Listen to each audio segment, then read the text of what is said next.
on the documents, sir? President Biden ignoring questions about classified documents found in a private office he used after serving as vice president.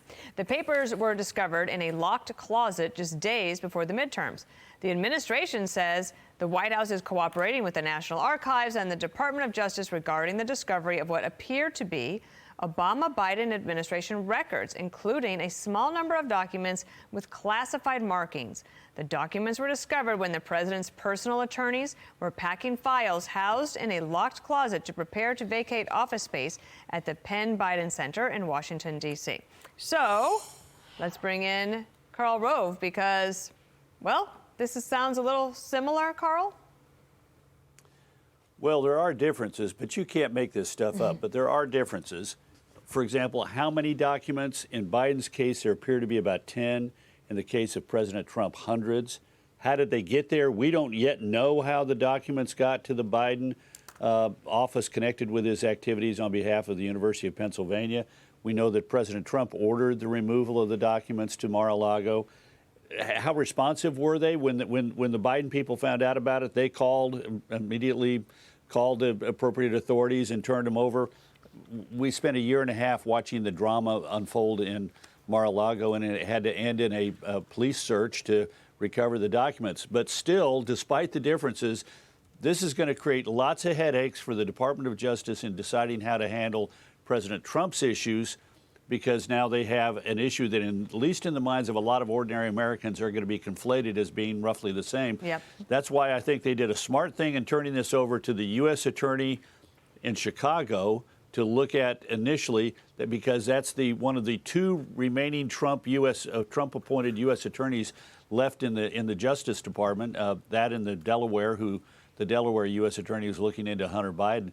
But this strikes me as being very problematic for the Biden Justice Department. This is what he said in September of just last year, a few months ago, on 60 Minutes. How that could possibly happen, how anyone could be that irresponsible. And I thought, what data was in there that may compromise sources and methods? By that, I mean names of people who helped, or et cetera. And it's just totally irresponsible. Well, I don't know how he changes his tune now, but we'll find out when he chooses to answer it. Meanwhile, Karl, there's another story that broke yesterday. 6 years later, after the election of 2016, we get a report suggesting that all the Russian trolls had zero impact on the outcome of the election of 2016, 6 years later. Yeah, really interesting study done by a group of academics looking at one social media channel. So it's not everybody, but yeah, this confirms sort of what we said, or what many people thought, which was that the impact of the Russian-sponsored attempt to influence the election on the internet was minimal and had really no significance. Let's be careful though, because going forward, the thing about the efforts of our adversaries to undermine American democracy, they don't stand still. So they have probably long ago looked at what they did and concluded they needed to do more and different things in order to affect the outcome of our election. And we better be ready for that next time around, because if we can study it and find out that they were ineffective, they can study it and find out they were ineffective.